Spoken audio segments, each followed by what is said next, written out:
Bonjour à tous, dans cette vidéo nous allons parler des clauses pénales.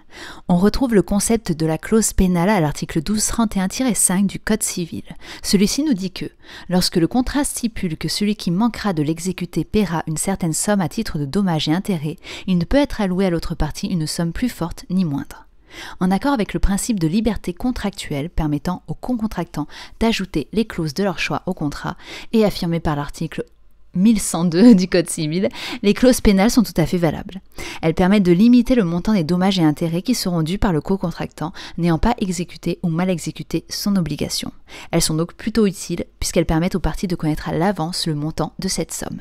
La clause pénale sera donc limitative de responsabilité si le montant qu'elle établit se trouve être moindre que le montant du dommage subi.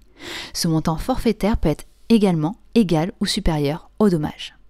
La clause pénale a donc deux fonctions. Une fonction indemnitaire puisque son rôle est de permettre d'obtenir une réparation, mais également une fonction comminatoire. Elle est censée être dissuasive pour le co-contractant tenté de ne pas s'exécuter.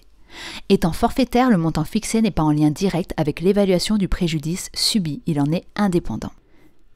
Pour la mettre en œuvre, il faut préalablement une mise en demeure au co-contractant d'exécuter son obligation.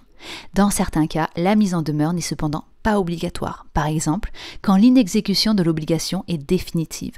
C'est ce que nous dit l'article 1231-5 en ces termes, sauf inexécution définitive, la pénalité n'est encourue que lorsque le débiteur est mis en demeure.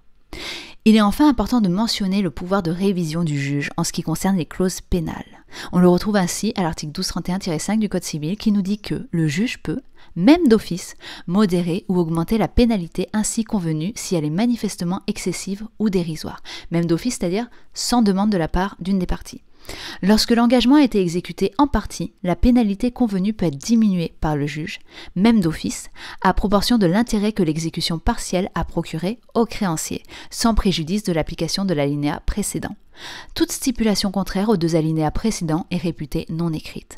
Voilà, j'espère que cette vidéo vous aura été utile. Je vous invite à vous abonner pour plus de contenu sur la fac de droit et le droit en général. Bonne journée et bon partiel!